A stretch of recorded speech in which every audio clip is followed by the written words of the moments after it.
So someone painted a swastika on a Jewish school in New York after Mondami's victory for a New York mayor. And here's a video of this person doing it. There's the video.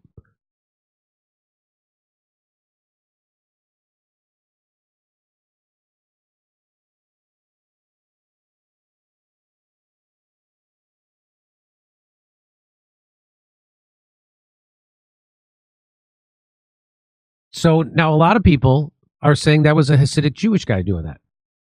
That this is a false flag. Now, why would they say that? So then there he goes.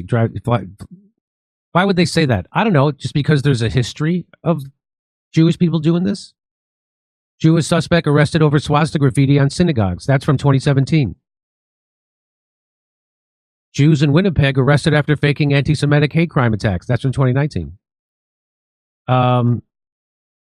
Woman who performed Nazi salute at protest is unmasked as owner of 2 kosher cafes inside Jewish hospital. That's from 2024. So this is she puts on a kippah and then does a Nazi salute.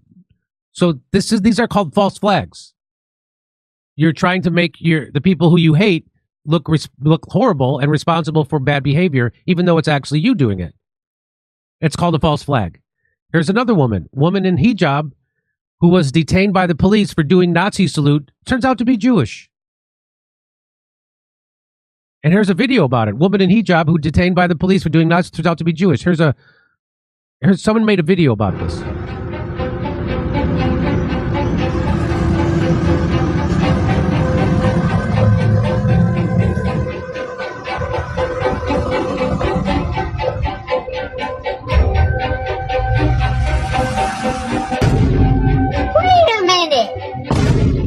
Where are you from? I'm from Indonesia. Oh, we don't like Indonesia. And I don't like Israel too. True? We're not Israeli, we're from Palestine. You dumb. You speak Arabic? True? You speak Arabic? انت بحكي عربي؟ أشهد أن لا إله. I told you I'm from Palestine. And the fake nurse at Al Shifa. The world has to know what Hamas is making here.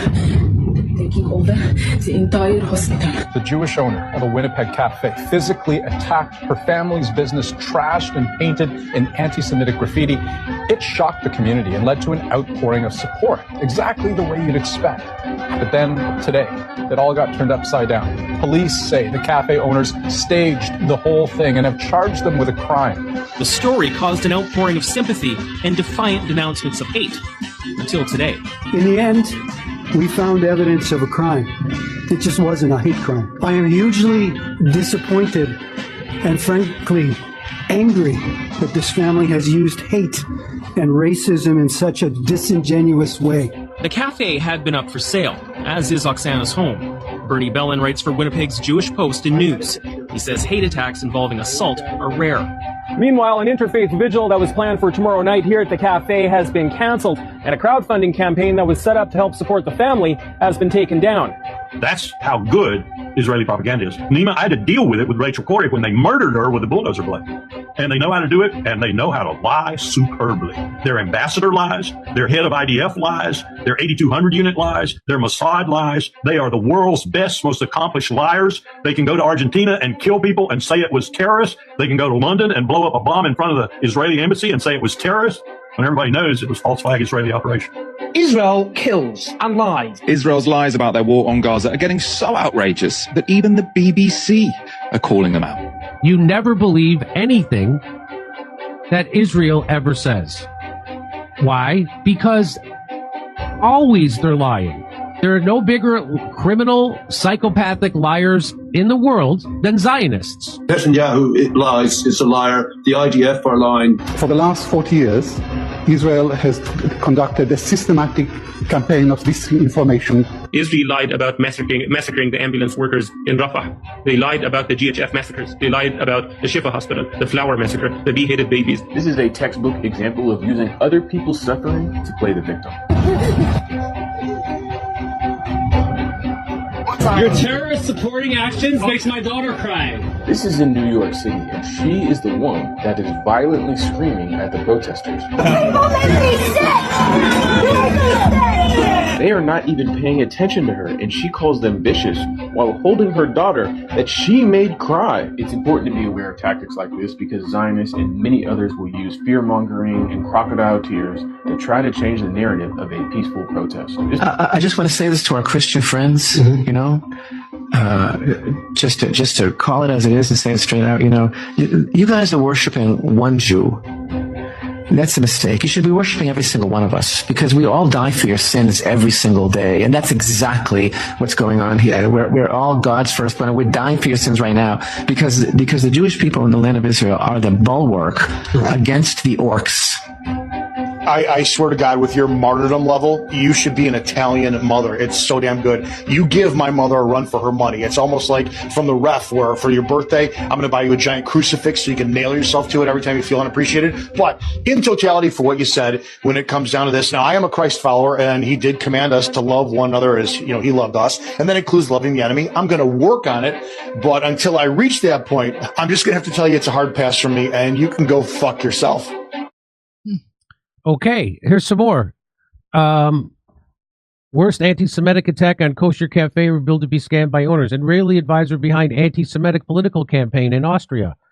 Jewish student faked hate crime. Jewish student charged with hate crime for vandalizing church with swastika and word Trump. Anti-Semitic attack on Jewish-owned restaurant is another hate crime hoax, cops say. So it never stops. Here's another one. Jewish man fakes anti-Semitic attack by stabbing himself at Michigan synagogue. That's from 2020. So it never. So now they did. So now that's why when they call you so it used to be you were an anti-Semitic if you hated Jews. Now you're an anti-Semitic if Jews hate you. That's the world we're living in now. And that's why the term anti-Semitic doesn't mean anything anymore. Just like when they called Bernie Sanders a sexist and all his followers sexist. Well, if he's a sexist and Donald Trump is a sexist, then I guess the sexist doesn't mean anything. So now anti-Semitic doesn't mean anything because everybody's anti-Semitic because they have a critique of Israel and their genocide. So it doesn't mean anything. Now some people are saying that person dressed up as a Hasidic Jew to do a double false flag. That was someone trying to blame the Jews for doing a false flag. But the problem is they've been doing it a lot. They're the king of the false flags. So maybe that's true. Maybe that was someone dressing up like a Hasidic Jew, and it wasn't really a Hasidic Jew. But the problem is you've cried wolf so many times, you've lost all credibility. People are going to believe that you're doing another false flag. There you go. Anyway, all right. If you'd like to hear me make fun of this, come see us on tour. We're going to be in Australia. We'll be in Burbank, California the day after Thanksgiving. It's a Friday, on November 28th. Most people are off. I'm not. Go to Pottstown in December 6th. Also, January 11th, we'll be in Waikiki at the Blue Note. It's a beautiful theater on the shores of Waikiki. Go to jimmydore.com for a link for tickets. See us in Australia. Second show's added in Melbourne, Sydney, and Brisbane. We'll see you in Burbank, California the day after Thanksgiving. It's a Friday. And then Pottstown, Pennsylvania, December 6th. Plus, January 11th, we're going to be in Waikiki at the Blue Note. Tickets not available yet for them, but go to jimmydore.com for a link for all the other tickets.